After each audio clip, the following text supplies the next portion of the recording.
The Redmi 1S might have been launched only recently in some markets, but it's an almost year-old phone for Xiaomi. Additionally, it was an S device, meaning it was a marginal upgrade over the original Redmi. So that design is almost 2 years old. So makes sense that Xiaomi'd want to refresh it. So here's the Redmi 2, slimmer, lighter and faster. So how does it fare? Is it a worthy upgrade? Well, that's what we aim to find out in this video. But before we do, if this is your first time here or in case you can't remember, my name's Ash, this is C4E Tech and you're watching my full review of the Xiaomi Redmi 2. Let's get started.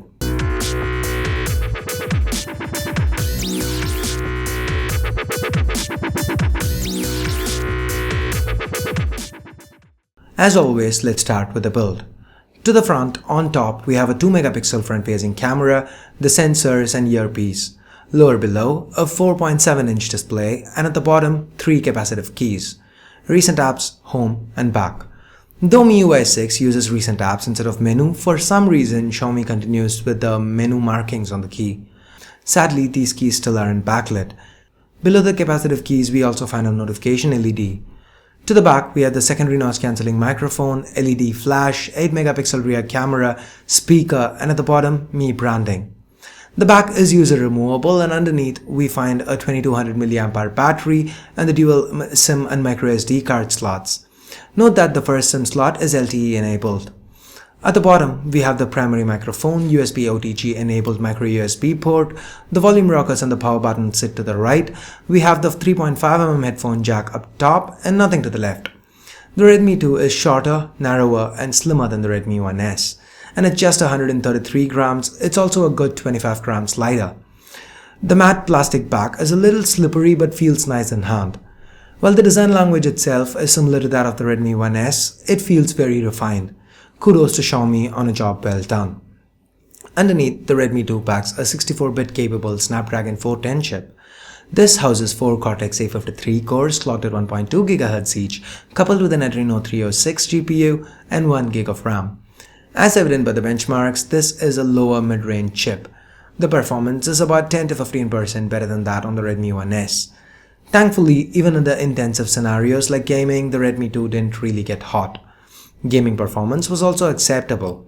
It ran most games, a few frames dropped, a bit of lag, just like with every other device sporting Snapdragon 410 inside. Audio via the rear speaker was also noticeably louder, with call quality and audio via the headphones being top-notch. Moving on, the Redmi 2 sports a Gorilla Glass 2 covered 4.7-inch 720p IPS LCD display, giving it a pixel density of 312 pixels per inch. The display is crisp, sharp enough, color reproduction's good, viewing angles are decent, and it's also pretty bright. Add to it the fact that it isn't quite as reflective this time around, this display fares much better under direct sunlight. The Redmi 2, like I mentioned earlier, is powered by a 2200 mAh user replaceable battery.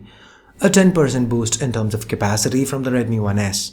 And that is how it performs. 10% better than the Redmi 1S. On a looping video playback test, the Redmi 2 lasted 9 hours before running out of juice. With my regular usage of 3 to 4 hours of calls, an hour of video, and another hour of browsing, a lot of WhatsApp and mails with Bluetooth, Wi-Fi and 3G data on all day, the Redmi 2 still managed to get me through a day on a single charge on each day of the 6 to 7 days that I used it as my primary device. Good stuff. Next up, let's talk about the cameras. The Redmi 2 sports an 8 megapixel rear camera that performs well. It resolves a decent amount of detail, images are a tiny bit oversaturated at times, but for the most part, colors are accurate. Additionally, I experienced no issues with exposure or white balance. This camera is also pretty quick to focus and the shutter speed's fast too. The UI will be instantly familiar if you've been following Xiaomi for a while, or even if you're new, it's pretty simple. You have 3 panes with filters and common shooting modes. Hit the options cog for more options. Like I said, it's simple. I'll also leave links to full resolution camera samples in the description. Feel free to check that out if you want to. Anyway, this camera can also shoot 1080p videos at 30 frames per second and the results are good. Much better than what we got on the Galaxy A3 and the Lenovo A6000. Talking about the UI, the Redmi 2 runs on Android 4.4 Kitkat with Xiaomi's custom MIUI 6 on top. Barring obvious comparisons to iOS thanks to the flat UI and the lack of an app drawer, MIUI 6 is a pretty robust custom UI.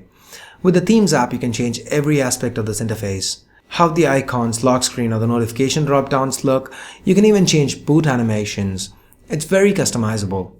Now MIUI doesn't just look good, it's also quite user-friendly and intuitive. Whether it's moving icons around the home screens or ensuring that a game doesn't send you floating notifications while you're doing something important, there's a lot of attention to detail shown here. And while everything looks simple, there are also quite a lot of tips and tricks that even surprises veteran MIUI users from time to time. And here's where I like how Xiaomi approaches the low-end segment. Let's take Samsung or LG for example. When you look at the devices in their stable, the cheaper ones lose out on a lot of software features. They seem to be cut just for the heck of it. For example, there's no reason why a Snapdragon 410 touring Galaxy A3 cannot support the Flipboard magazine. I don't like Flipboard magazine, I'm just trying to make a point here. Anyway, this isn't how Xiaomi works. Almost every feature found on MIUI 6 on Xiaomi's most expensive smartphone today, the Mi Note, is present and accounted for on Xiaomi's lowest priced smartphone today, the Redmi 2. You even end up getting single-handed mode on a device with a 4.7-inch display. Well, this sounds great in theory. In reality, it is a bit of a double-edged sword. Remember, the Redmi 2 still has only 1 GB of RAM, just like the Redmi 1S. Yes, there's another variant with 2 GB of RAM, but as of now, Xiaomi is just selling the variant with 1 GB of RAM in most markets. So MIUI at times tends to feel a little too heavy, even sluggish. While it doesn't happen often, the occurrences aren't rare enough for you to not notice. If you are going to get the Redmi 2 with 1 GB of RAM, be prepared for a bit of lag, a few frames dropped. It's not unusable, not by any stretch of the imagination, but it's definitely not stock Android fast either. So anyway, with that, we get to the price. At 7,000 rupees or $110 the Redmi 2, in my honest opinion, is worth every penny. But what if you already own a Redmi 1S? Should you upgrade? Performance-wise, the Redmi 2 doesn't really offer a lot over the Redmi 1S, but from a cosmetic and aesthetic standpoint, it does feel much better. If that's very important to you, then you could upgrade given that Xiaomi devices generally have great resale value, but if not, I'd request you to at least hold out for the variant with 2 GB of RAM on board. But then again, that's just me. What do you guys think? Do you agree?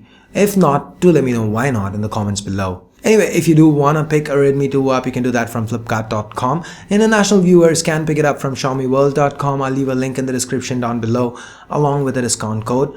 So I guess that's it for this review. Hope you guys liked it. Hope you found it useful. If you did, please do give this video a thumbs up. And for more videos like this, do stay subscribed. If you do have any feedback or any video requests for me, feel free to hit me up.